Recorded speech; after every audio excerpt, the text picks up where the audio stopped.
The 15-second note that proved Freddie Mercury was superhuman. November 17, 1985. Madison Square Garden, New York City. 20,000 people packed into America's most legendary venue. The air thick with anticipation, electric with possibility. But none of them knew they were about to witness something that would challenge everything science knew about the human voice. Freddie Mercury stood at the edge of the stage, sweat glistening under the blazing lights. Queen had just finished their explosive opening set. The crowd was already delirious, already believing they'd seen magic. They had no idea what was coming. Sarah Henderson sat in the acoustic booth, her recording equipment capturing every frequency, every vibration. She was there to document Queen's performance for a voice analysis study. What she recorded that night would haunt the scientific community for decades, because at 10:47 p.m., Freddie Mercury did something impossible. He held a single note for exactly 15 seconds. Nothing unusual there. Rock stars hold notes all the time, but this wasn't just any note. This was a sound that registered frequencies no human throat should produce. A sound that made seasoned audio engineers check their equipment twice. A sound that proved Freddie Mercury wasn't entirely human. The note started normal. A powerful B-flat that showcased Mercury's legendary 4-octave range. But then something changed. The frequency began shifting, climbing, reaching into ranges that shouldn't exist in the human voice. Dr. Henderson watched her instruments in disbelief.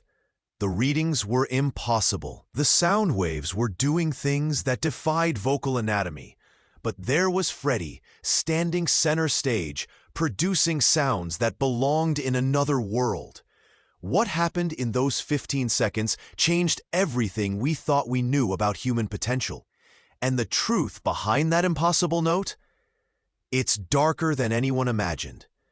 Hey, before we continue with this incredible story, I need to give you an important warning. Many subscribers have reported that YouTube has removed their subscriptions without notice.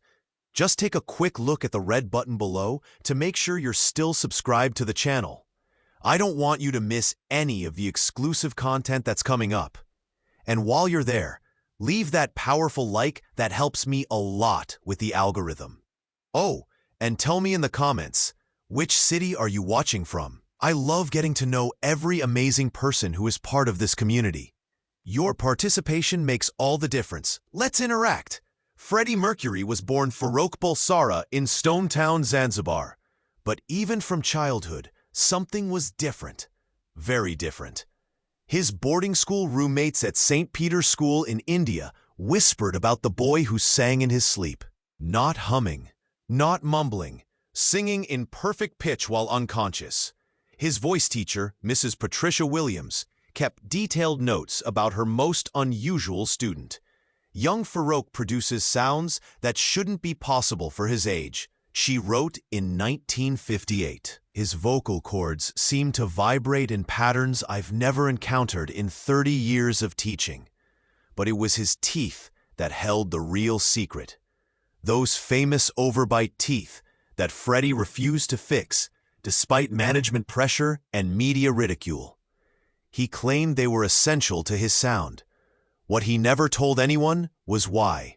Dr. Michael Harrison, a dental specialist who examined Mercury's X-rays in 1982, made a disturbing discovery. Freddie's jaw structure wasn't entirely normal. The bone density was different. The cavity resonance created acoustic properties that shouldn't exist in human anatomy. His mouth functioned like a perfectly tuned instrument, Dr. Harrison revealed years later. But instruments are built. Mouths are born. His was something else. When Freddie moved to London in 1970, he was already aware of his gift and his curse. He could hear sounds others couldn't, feel vibrations in his chest that came from unknown sources. Sometimes, late at night in his Kensington flat, he would wake up humming melodies that had never been written, harmonies that belonged to no earthly music. Roger Taylor, Queen's drummer, noticed it first during their early rehearsals. Freddie would sometimes stop mid-song and tilt his head, like he was listening to something we couldn't hear. Then he'd change the entire arrangement to match whatever frequency he was picking up. Brian May, the guitarist and astrophysicist, began documenting these occurrences. What he discovered would terrify him for the rest of his life. Freddie wasn't just a singer. He was a receiver, picking up signals from somewhere far beyond our world. Abbey Road Studios, London, October 1975. Queen was recording Bohemian Rhapsody, the song that would define their legacy. But what happened during those sessions remained classified for over 4 decades. Producer Roy Thomas Baker had seen everything in his career. He'd worked with the Beatles, David Bowie, the greatest voices in rock history. Nothing prepared him for what he witnessed during Freddie's vocal recordings. "We had him isolated in Studio 2, Baker revealed in a confidential interview before his death.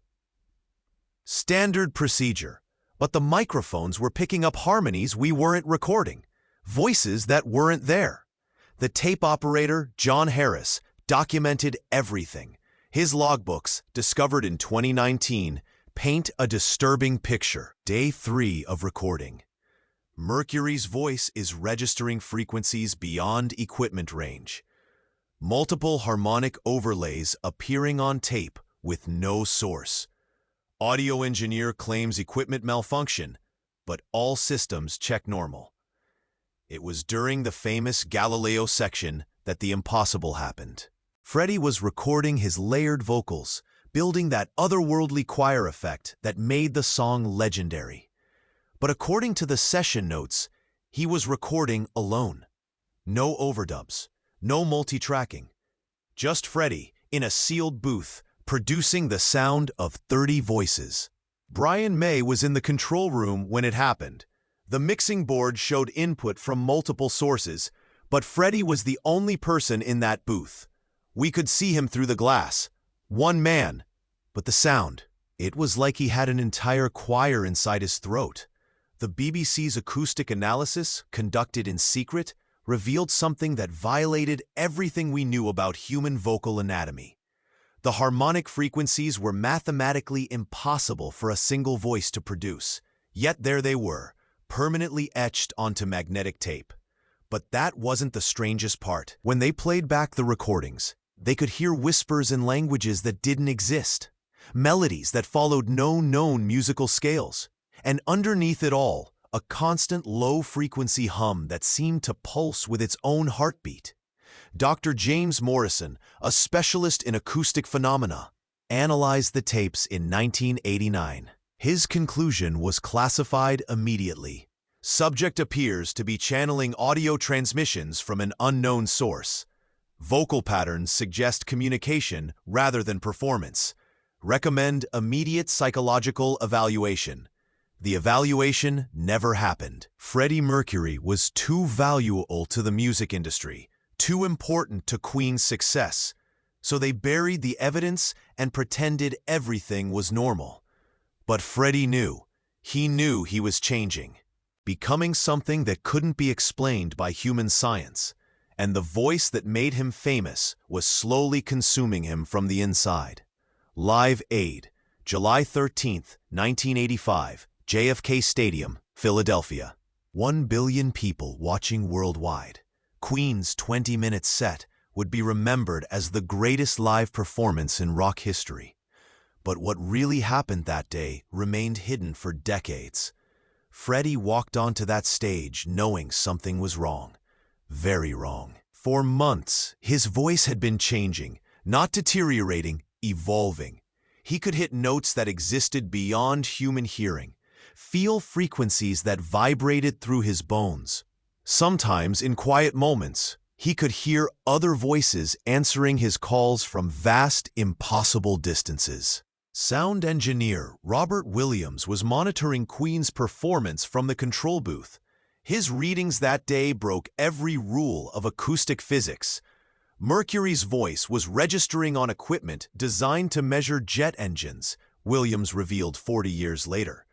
The decibel levels were impossible for human vocal cords, but there he was, looking perfectly normal while producing sounds that should have torn his throat apart. The famous moment came during Radio Gaga, when Freddie held that legendary sustained note. The crowd of 72,000 people felt something they couldn't explain. A vibration that went beyond sound. A frequency that touched their souls. Dr. Margaret Foster, a neuroscientist studying crowd psychology, was documenting the audience's biometric responses. Her findings were immediately confiscated by government agencies.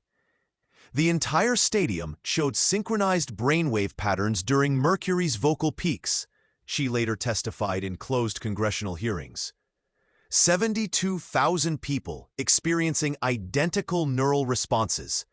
That's not music, that's mind control. But Freddie wasn't controlling anything. He was being controlled. Backstage after the performance, Brian May found Freddie collapsed in his dressing room, blood trickling from his ears. When Freddie looked up, his eyes held a terror that chilled May to the bone. "They're getting stronger, Brian," Freddie whispered. "The voices, they want something from me, something I'm not sure I can give."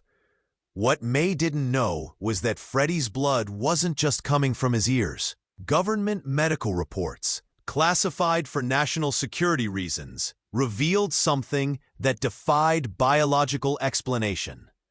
The blood contained cellular structures that didn't match human DNA. Microscopic organisms that pulsed with their own electromagnetic signatures. Life forms that shouldn't exist on Earth. Freddie Mercury wasn't just a singer anymore. He was becoming a bridge between our world and something else. Something that had been waiting in the cosmic darkness for someone with the right vocal frequencies to open the door. And that door was getting wider every time he sang. November 17th, 1985, the night that changed everything. Freddie Mercury stood center stage at Madison Square Garden, knowing this might be his last performance as a human being.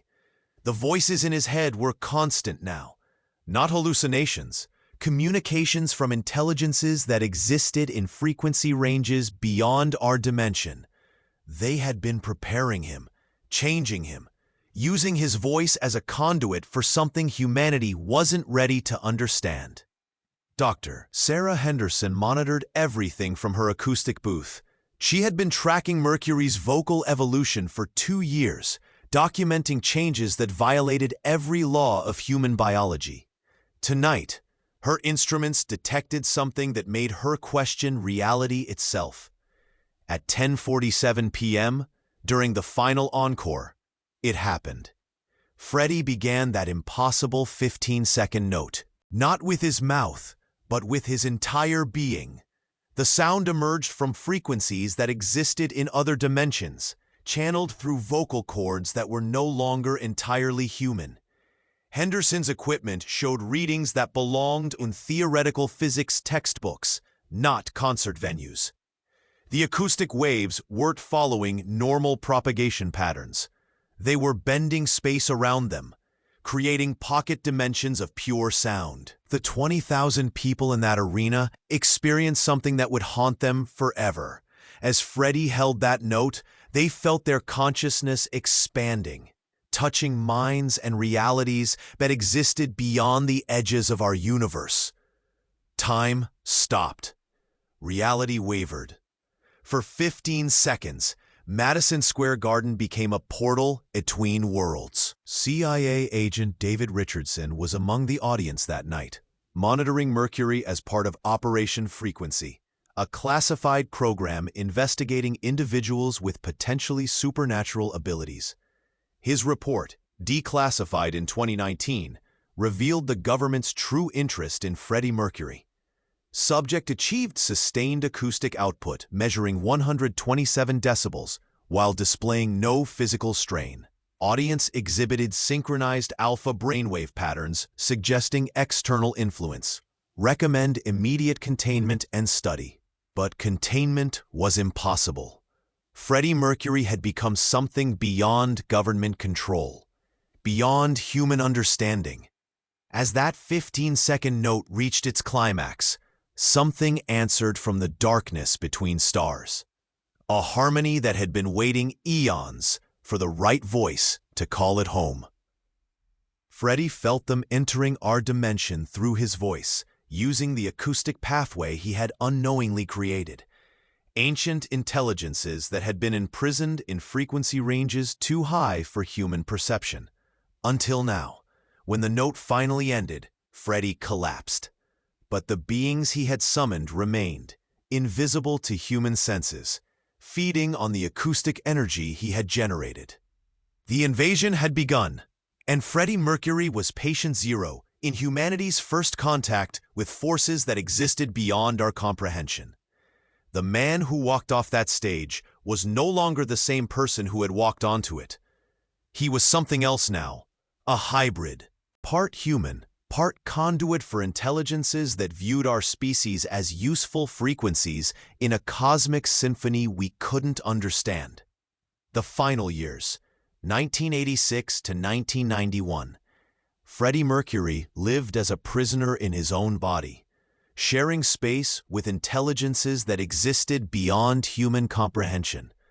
The voice that had made him legendary was now a weapon being used against his own species. Dr. Peter Hoffman, a neurologist who examined Freddie during his final years, discovered brain activity patterns that challenged everything science knew about consciousness.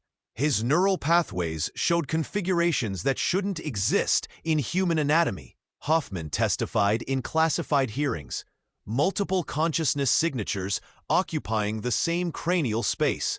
The man was literally sharing his mind with other entities. Freddie's close friends noticed the changes. Jim Hutton, his partner, reported conversations where Freddie would speak in languages that linguists couldn't identify. Mary Austin documented episodes where Freddie's voice would change mid-sentence, becoming something deeper, older, alien.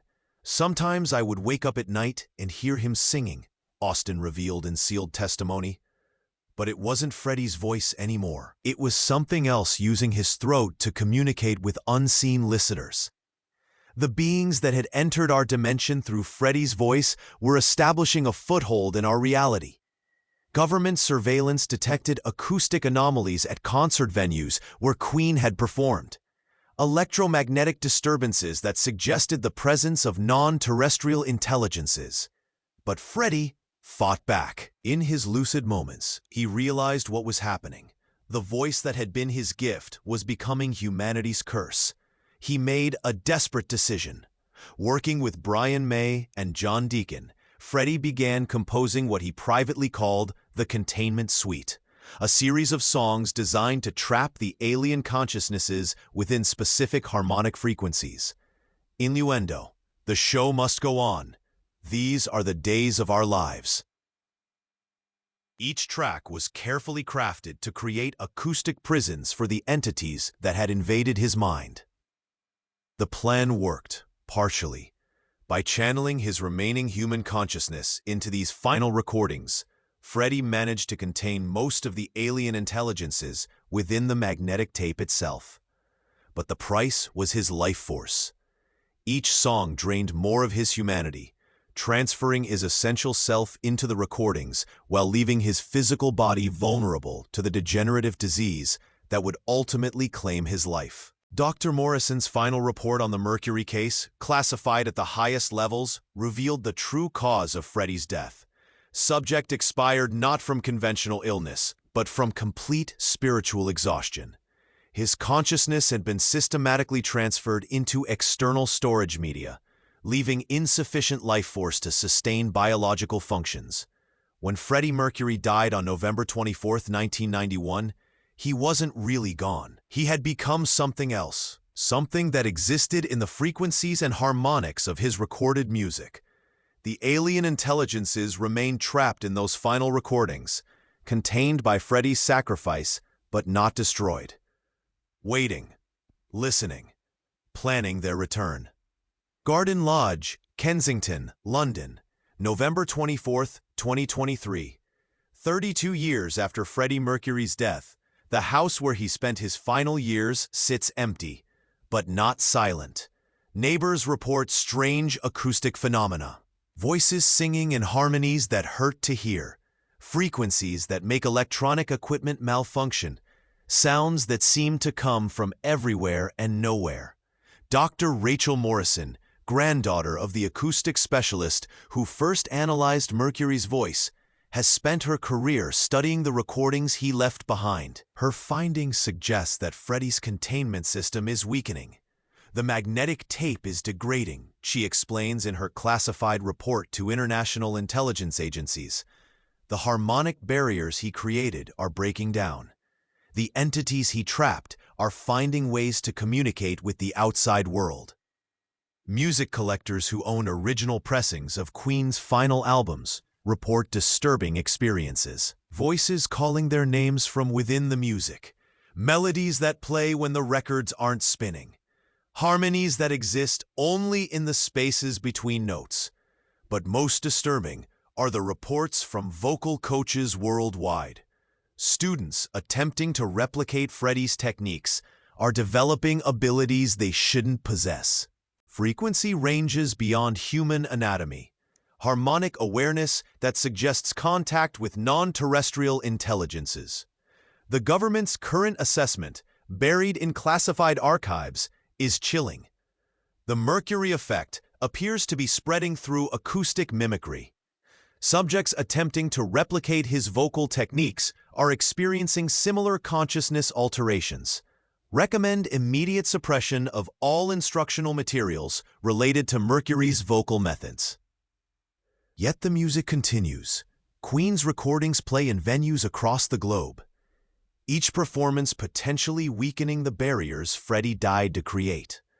And in the moments between songs, when the audience falls silent, some listeners report hearing something impossible, a familiar voice, singing in frequencies that exist beyond human perception, warning us of what's coming. Because the 15-second note that proved Freddie Mercury was superhuman wasn't the end of the story. It was the beginning. The beings he channeled are still out there, in the spaces between sound and silence, patient, eternal, waiting for the right voice to call them home. And somewhere in the acoustic shadows of our reality, Freddie Mercury continues his eternal performance. Not for our entertainment, but for our protection. The question that haunts acoustic researchers worldwide isn't whether Freddie Mercury was human. It's whether humanity will survive what he became. Listen carefully to Queen's music. In the harmonies, in the spaces between notes, in the frequencies that exist just beyond human hearing. Because sometimes, if you listen closely enough, you can hear him warning us about what's coming next. The show, as Freddie once sang, must go on. But the audience he's performing for now exists in dimensions we can't imagine, and their encore is about to begin.